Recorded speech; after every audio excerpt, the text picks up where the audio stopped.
Chapter 3 Morning Tattoos.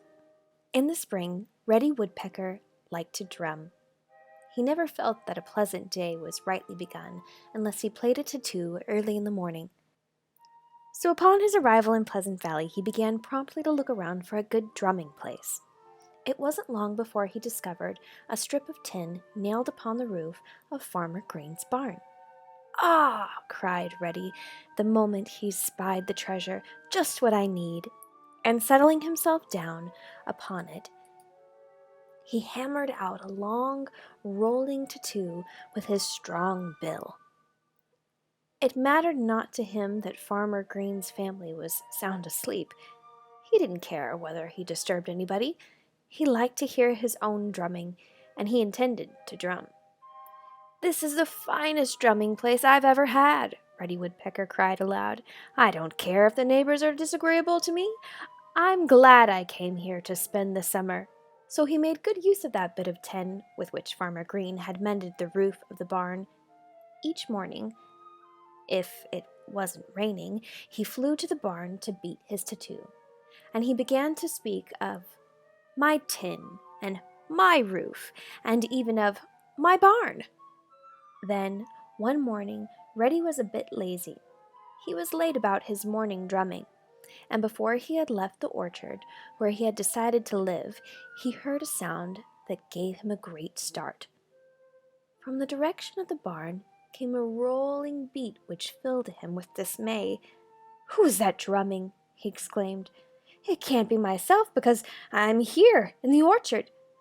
Then all at once he became terribly angry. "It's somebody else," he muttered. "Somebody has stolen my drumming place, my piece of tin, my roof, my barn!" He flung himself off the old dead apple tree where he had been looking for grubs for his breakfast and flew straight towards the rolling sound which still beat upon the air. It was just as he had feared. A stranger sat upon the strip of tin, pounding away with his bill as if it were his duty to waken everybody in Pleasant Valley. He wasn't as handsomely dressed as Reddy Woodpecker. He wore a brown and gray and black suit with a patch of white low down upon his back and a splash of red on the back of his head. From each side of his bill reached a black mustache. This mustache gave the strange drummer a brigandish air which made Reddy Woodpecker think twice before he spoke to him. But Reddy was so angry that he just had to say something. "Hop away from there!" he cried. The stranger stopped drumming and looked up with a smile. He said only one word. It was, "Why?" "Because," said Reddy Woodpecker, "that bit of tin belongs to me." "Does it?" asked the other. "I thought it belonged to Farmer Green."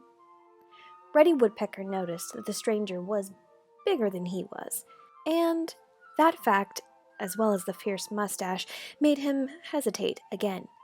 He wanted to call the stranger a name, but he didn't quite dare. Then the stranger spoke again. He spoke very agreeably, too. "What use do you make of this tin?" he inquired. "I drum on it," Reddy replied.